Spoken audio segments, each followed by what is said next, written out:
सच्ची खुशी बांटने पर ही मिलती है, फिर चाहे जीत की हो या अच्छे विचारों की। उजालों में मिल ही जाएगा कोई न कोई, तलाश उसकी करो जो अंधेरों में भी साथ दे। आज बेहतर कुछ नहीं, क्योंकि कल कभी आता नहीं और आज कभी जाता नहीं। जिंदगी में रिस्क लेने से कभी मत डरो, या तो जीत मिलेगी या फिर हार मिलेगी। जीत मिलेगी तो अच्छी बात है, और यदि हार मिलेगी तो भी तो क्या हुआ, एक सीख तो मिलेगी। नमस्ते, मैं सोनल तिवारी आज आपके लिए लाई हूँ एक प्रेरणादायक कहानी। तो सुनिए। एक बार एक किसान परमात्मा से बड़ा नाराज हो गया। बोलने लगा, कभी बाढ़ आ जाती है, कभी सूखा पड़ जाता है, कभी धूप आती है, कभी तेज हो जाती है धूप, कभी ओले पड़ते हैं। हर बार कुछ न कुछ कारण से मेरी फसल खराब हो ही जाती है। एक दिन बड़ा तंग आकर उसने परमात्मा से कहा, देखिए प्रभु, आप परमात्मा हैं, लेकिन लगता है आपको खेती बाड़ी की ज्यादा जानकारी नहीं है। एक प्रार्थना है कि एक साल मुझे मौका दीजिए, जैसा मैं चाहूं वैसा मौसम हो, फिर आप देखना मैं कैसे अन्न के भंडार भर दूंगा।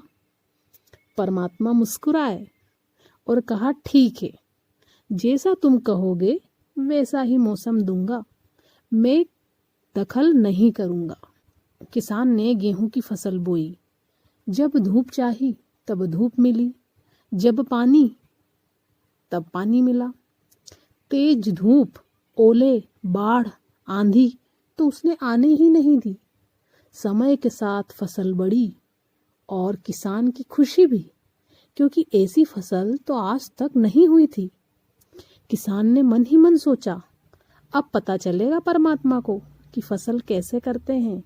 बेकार ही इतने वर्षों तक हम किसानों को परेशान करते रहे। फसल काटने का समय भी आया। किसान बड़े गर्व से फसल काटने गया, लेकिन जैसे ही फसल काटने लगा, एकदम से छाती पर हाथ रखकर बैठ गया। गेहूं की एक भी बाली के अंदर गेहूं नहीं था। सारी बालियां अंदर से खाली थी। बड़ा दुखी होकर परमात्मा से कहने लगा, प्रभु, ये क्या हुआ? तब परमात्मा बोले, ये तो होना ही था। तुमने पौधों को संघर्ष का जरा सा भी मौका नहीं दिया। ना तेज धूप में उनको तपने दिया, ना आंधी ओलों से जूझने दिया। उनको किसी भी प्रकार की चुनौती का एहसास जरा भी नहीं होने दिया। इसलिए सब पौधे खोखले रह गए।